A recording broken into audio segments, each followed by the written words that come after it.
Hello అందరికీ. ఈరోజు ఈ వీడియోలో నేను మీకు టమోటా పచ్చడిని చేసి చూపించబోతున్నాను. ఈ పచ్చడి చేయడానికి టమోటాలని ఎండలో పెట్టాల్సిన అవసరం లేదు, అలాగే ఉడికించుకోవాల్సిన అవసరం కూడా లేదు. ఇక్కడ నేను పచ్చడి కోసం 1/2 కిలో టమోటాలను తీసుకుంటున్నానండి. ఇలా బాగా పండిన నాటు టమోటాలను తీసుకోండి. ఇలా బాగా పండిన నాటు టమోటాలను తీసుకోవటం వల్ల పచ్చడి టేస్ట్ చాలా బాగుంటుందండి. ఇప్పుడు ఈ టమోటాలని చిన్న చిన్న ముక్కలుగా వీడియోలో చూపిస్తున్న విధంగా కట్ చేసుకోండి. ఇక్కడ నేను 1/2 కిలో టమోటాలకి 40 గ్రాముల చింతపండు తీసుకుంటున్నానండి. మీరు వేసుకునే టమోటాల క్వాంటిటీని బట్టి చింతపండును కూడా తీసుకోండి. తీసుకున్న చింతపండుని ఈ విధంగా 2-3 సార్లు వాష్ చేసుకొని అందులో వాటర్ పోసుకొని పక్కన పెట్టేసుకోవాలి.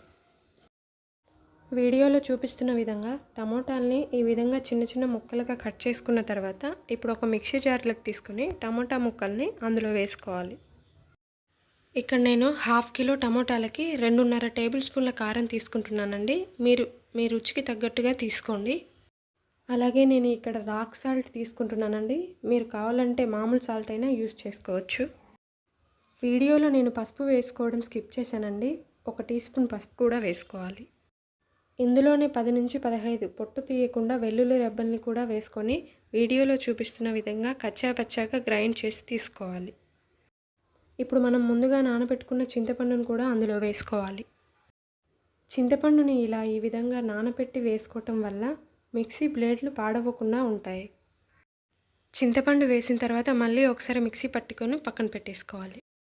ఇప్పుడు స్టవ్ ఆన్ చేసి కడాయి పెట్టుకొని అందులో 1 కప్పు ఆయిల్ వేసుకోవాలి. స్టవ్ని మీడియం ఫ్లేమ్లో ఉంచుకొని అందులో 1 స్పూన్ ఆవాలు, అలాగే 1/2 స్పూన్ జీలకర్ర, అలాగే 1 స్పూన్ మినప్పప్పు, 1 స్పూన్ పచ్చిశనగపప్పు వేసుకోవాలి. స్టవ్ని మీడియం ఫ్లేమ్లో మాత్రమే ఉంచుకోవాలి. వీడియోలో చూపిస్తున్న విధంగా ఆవాలు చిటపట అన్న తర్వాత మాత్రమే ఒక 10 నుంచి 15 వెల్లుల్లి రెబ్బలు కచ్చాపచ్చాగా చేసుకొని వేసుకోవాలి. ఎల్లిపాయలు వేసుకొని 1 నిమిషం ఫ్రై చేసుకున్న తర్వాత ఇప్పుడు ఇందులో 6 నుంచి 7 ఎండుమిరపకాయలను కూడా వేసుకొని మళ్ళీ అంతా ఒకసారి బాగా కలుపుకోవాలి. ఎండుమిరపకాయలు కొంచెం రంగు మారిన తర్వాత ఇప్పుడు ఇందులోనే ఒక గుప్పెడి కరివేపాకు వేసుకోవాలి.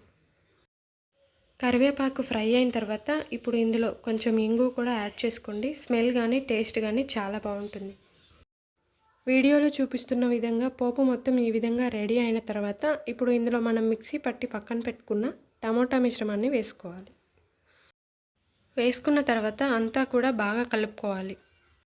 ఈ పచ్చడి అన్నంలోకే కాకుండా టిఫిన్స్లోకి అంటే దోశ, ఇడ్లీ, చపాతీలకు కూడా చాలా బాగుంటుందండి.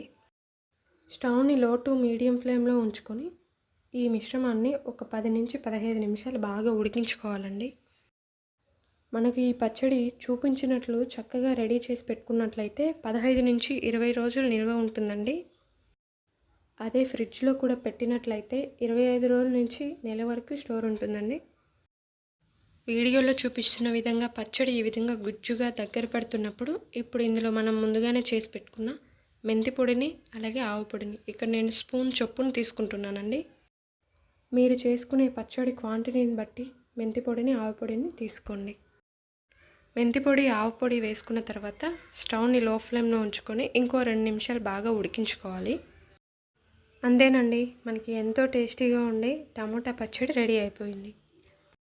వీడియోలో చూపిస్తున్న విధంగా ఆయిల్ మొత్తం పైకి తేలినట్లయితే మీకు పచ్చడి పర్ఫెక్ట్గా కుదిరింది అని అర్థం. పచ్చడి చల్లారిన తర్వాత ఏదైనా గాజు సీసాలకు తీసుకొని స్టోర్ చేసుకోండి. మీకు ఈ వీడియో నచ్చినట్లయితే ఒక లైక్ చేయండి.